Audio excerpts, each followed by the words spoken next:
पूरे देश में चर्चा का विषय बने सौरभ राजपूत हत्याकांड मामले में एक बड़ा अपडेट निकलकर सामने आया है। सौरभ की जो पत्नी थी मुस्कान, वो अब प्रेग्नेंट हो गई है और पिछले 15 दिनों से मेरठ की जिला कारागार में है। हमारे साथ जिला कारागार के जेल अधीक्षक डॉक्टर वीरेश राज शर्मा जी है, उन्हीं से बातचीत कर लेते हैं।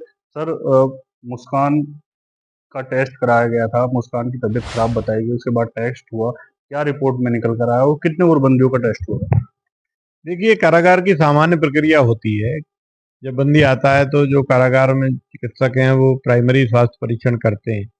फिर महिलाओं के लिए यहाँ पर जो जिला महिला अस्पताल है वहाँ से गायनाकोलॉजिस्ट की नियमित विजिट्स होती हैं। उनको जो नई महिलाएं आती हैं दिखाया जाता है, तथा यदि कोई महिला पुरानी है, उसे कोई बीमारी है, वो भी उनको दिखाती है। तो इसी के तहत इसको गायनाकोलॉजिस्ट को दिखाया गया मुस्कान को, और प्राइमरी तौर पर उन्होंने ये सजेस्ट किया है कि इसका अल्ट्रासाउंड कराया जाए, ताकि जो है ये स्पष्ट हो सके कि प्रेगनेंसी है अथवा नहीं।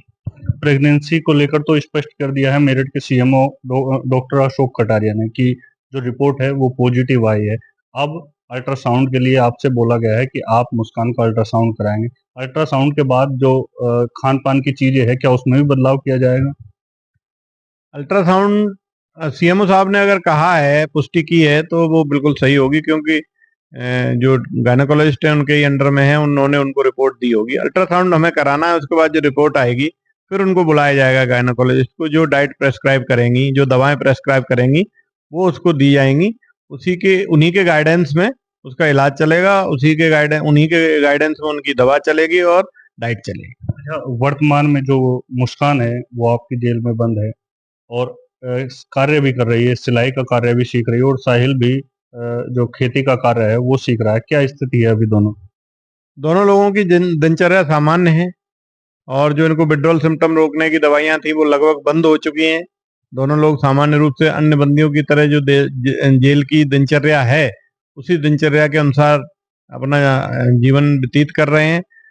जैसे सुबह उठना, फिर गिनती देना, फिर नाश्ता करना, फिर लंच, फिर डिनर, और बीच में जो है अपना प्रशिक्षण जिस विधा में ले रहे हैं वो सिलाई कढ़ाई में, और वो सब्जी और खेती बाड़ी में अपना काम कर रहा है। तो अब अन्य बंदियों की तरह रूटीन लाइफ दोनों की है। रामायण का पाठ भी करते हुए नजर?